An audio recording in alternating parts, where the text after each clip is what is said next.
There's no way, if I say, for example, I'm going to ensure that I secure, unite Nigeria, I'm going to govern by consensus rather than coercive and all this. It's for you to check the past and say, this man who is saying this, he's passed through some offices or places.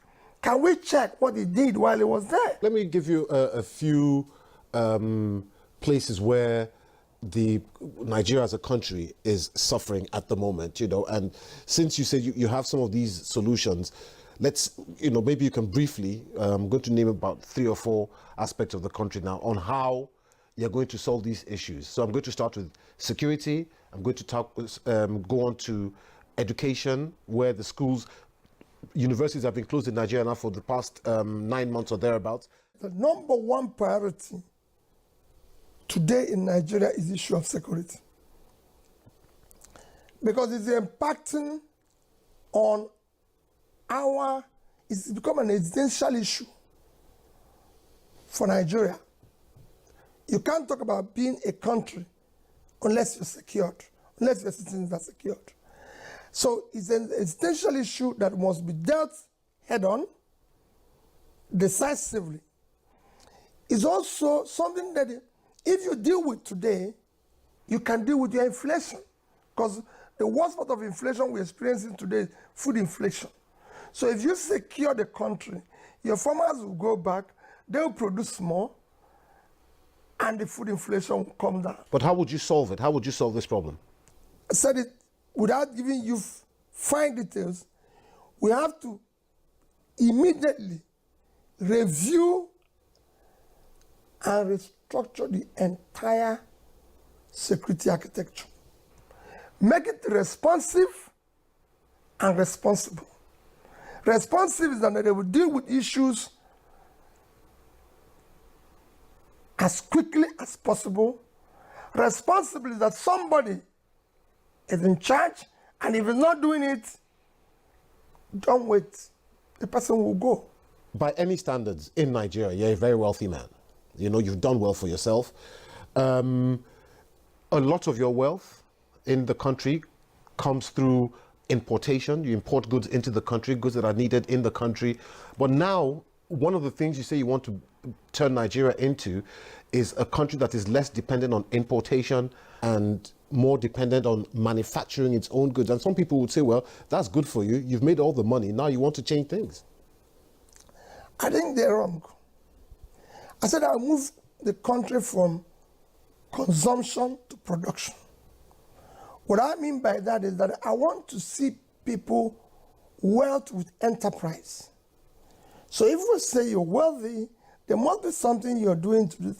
When it comes to, I was a successful businessman, and I was involved in the whole value chain, from agricultural produce to manufacturing to distribution. What people used to see with me is the distributing part of it while I was in business. When I was in trade, I was distributing local goods as well as importing to complement. What is important is that we want to move from, when I talk about consumption to production, is look at the vast land we have in the north. That is the most important physical assets of the country today. If you cultivate all that vast land, we will feed ourselves, we will export. That vast land can change Nigeria. Do you honestly believe that, you can win these Nigerian presidential elections? And I ask that question simply because people have pointed out to the fact that you are contesting against more established candidates in more established parties. Your party doesn't even have a single elected official anywhere in Nigeria. People say your party lacks structure. How are you going to defeat these odds? Do you honestly believe you can beat these odds? Well, Peter, you're right. But it's for the people to look at the past years.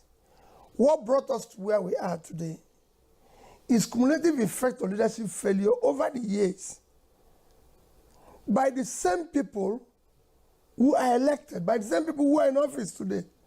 So we're talking about the structure that have kept us where we are, the structure that have produced the highest number of people in poverty in any country, the structure that have produced the highest number of out-of-school children, the structure that have made the country one of the most corrupt countries in the world, the culture that have made it one of the most insecure places in the world, the structure that have brought about highest youth unemployment in the world, the structure that have made drug prevalence in Nigeria the highest, the structure that have made us to overtake India in infant mortality. That's why the fact that 1.4 billion and we're doing. So I can go on and tell you about what this structure is all about. The structure that have brought disunity in Nigeria, that is the structure we want to remove. We want to bring a structure that will secure, unite, and bring about production-centered leadership in Nigeria, where we will start pulling people out of poverty. Our children will be in school, where we will start ensuring that people get jobs when they leave school by supporting micro, small enterprises, a structure that will start governing by rule of law, a structure that will fight corruption. This is the structure we need now. So I believe that the people know what I'm fighting for. Where do we want to be in the world of today? The world of today has changed, and we must be in the committee of developing nations. And that's what I'm promising.